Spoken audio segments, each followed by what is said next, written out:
Neuro pulmo and centre for surgical excellence Sai Deepa multi speciality hospital Chandanagar Hyderabad. Cricket ప్రపంచంలో Bharat Pakistan match అంటే ఒకప్పుడు అదో యుద్ధం.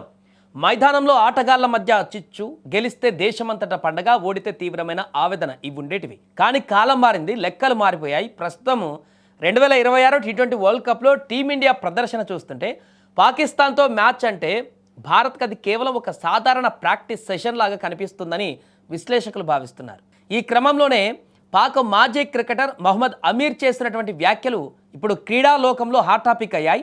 అసలు పాకిస్తాన్ను ఒక ప్రత్యర్థిగా టీమిండియా గుర్తించడం లేదని, ఆ జట్టును అస్సలు సీరియస్గా తీసుకోవడం లేదని అమీర్ కుండబద్దలు కొట్టినట్లుగా చెప్పారు. 90వ దశకంలో భారత్ ఆడుతున్నప్పుడు పాక్ అంటే ఒక భయం ఉండేదని, కానీ ఇప్పుడు పరిస్థితి తలకిందులైందని అమీర్ అభిప్రాయపడ్డాడు. టీమిండియా బౌలర్లు పాక్ వికెట్లు తీసినప్పుడు కనీసం సంబరాలు కూడా చేసుకోవడం లేదని, అంతకంటే పసికున్న జట్లపై గెలిచినప్పుడు ఎక్కువ జోష్ చూపిస్తున్నారని ఆయన ఎద్దేవా చేశారు.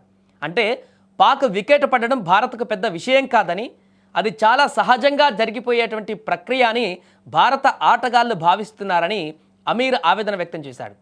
ఫిబ్రవరి 17న కొలంబోలోని ప్రేమదాస స్టేడియంలో జరిగిన మ్యాచ్ ఈ వాదనకు అద్దం పట్టేసింది. తొలుత బ్యాటింగ్ చేసిన టీమిండియాలో ఇషాన్ కిషాన్ ఆకాశమే అద్దుగా చెలరేగిపోయాడు. కేవలం 40 బంతుల్లోనే 77 పరుగులు సాధించి పాక్ బౌలర్లను ముప్పు తిప్పులు పెట్టాడు. చివర్లో శివన్ దుబే కూడా మెరుపులు మెరిపించడంతో భారత్ 175 పరుగుల భారీ స్కోర్ సాధించింది.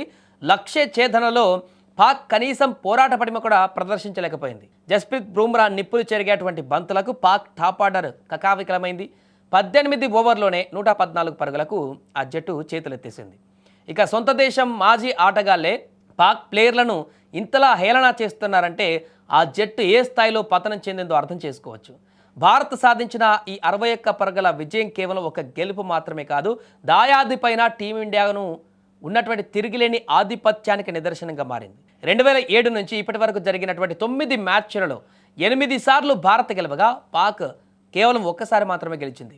ఈ గణాంకాలు చూస్తుంటే పాకిస్తాన్ క్రికెట్లో ఎక్కడో లోపం ఉందని, ఆ జట్టు తన అస్తిత్వాన్ని కోల్పోతుందని స్పష్టమవుతుంది. చాలామంది కామెంట్లు చేస్తున్నారు. కొంతకాలం క్రితం వరకు వెస్టిండీస్ జట్టు ఏ రకంగా మారిందో, వెస్టిండీస్ క్రికెట్ బోర్డు ఏ రకంగా పతనమైందో, ఇప్పుడు ఆ ప్లేస్ని పాకిస్తాన్ భర్తీ చేయబోతుందనేటువంటి అంచనాలు కూడా వ్యక్తమవుతున్నాయి.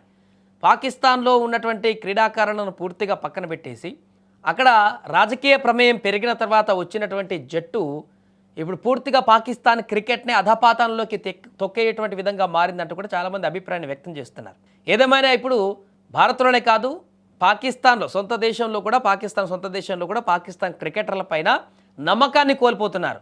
పాకిస్తాన్ క్రికెట్ అంటేనే రాను ఇక వారికి ఇంట్రెస్ట్ కూడా పోయేటువంటి పరిణామానికి పాకిస్తాన్ క్రికెటర్లు తీసుకెళ్తున్నారు అక్కడ అభిమానులకి, మిగతా జట్టు సభ్యులకు అందరికీ కూడా. ఇదే పరిస్థితి కొనసాగితే రాబోయే రోజులలో వెస్టిండీస్ కంటే దారుణమైనటువంటి అందపాతంలోకి పాకిస్తాన్ క్రికెట్ జట్టు వెళ్ళేటువంటి అవకాశాలు ఉన్నట్టుగా స్పష్టంగా కనపడుతుంది.